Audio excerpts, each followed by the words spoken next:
माता सावित्रीबाई फुले ने एक बात कहा था कि अगर एक पुरुष शिक्षित होता है तो एक पीढ़ी में परिवर्तन आता है। एक जब पुरुष शिक्षित होता है सिर्फ एक पीढ़ी में परिवर्तन आता है, अगर एक महिला शिक्षित होती है तो तीन तीन पीढ़ी में सुधार होता है।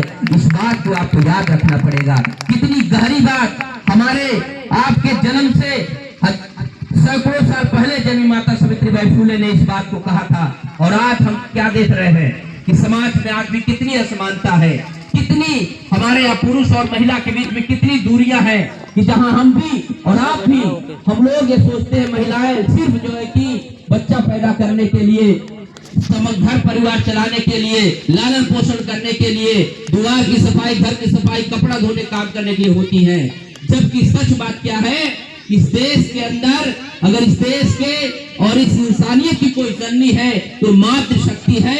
अगर हमारी मां न होती तो मैं आपके बीच में न होता, और आपको कोई मां न पैदा करती तो आप हमारे बीच में न होते। और आज हम उनका सम्मान नहीं कर रहे हैं।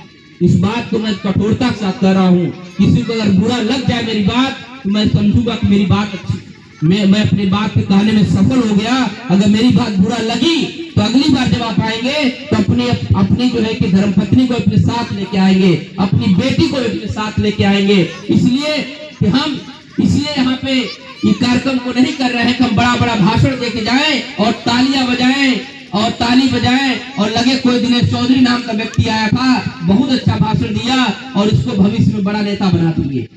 केवल मात्र इतना नहीं है, नेता बनने का सपना है, लेकिन केवल अपने भर का नहीं है, समाज को लेके आगे बढ़ने का सपना है। क्योंकि हम लोगों ने जो रास्ता तय किया है बहुत संघर्ष का रास्ता है, जहाँ पे सड़क पे भी चलते समय हमको हमारे साथियों को जान माल का खतरा झेलना पड़ता है, जहाँ पे आए दिन हमारे तमाम भी हमारे जाट समाज पार्टी के लोगों के ऊपर तमाम घटनाएं आपको देखने को मिलती हैं। आपके आस पड़ोस में तमाम घटनाएं होती हैं जहाँ पे हम रडार पे चढ़े हुए हैं। इसलिए साथियों आपसे कह रहे हैं कि हमने एक क्रांतिकारी कदम उठाया है, क्योंकि इस देश के अंदर अगर जिस सपने की बात आज हम कर रहे हैं उस सपनों में अगर किसी ने उस सपने को देखा तो बाबा साहब अम्बेडकर से पहले भी इस देश के अंदर जन्मे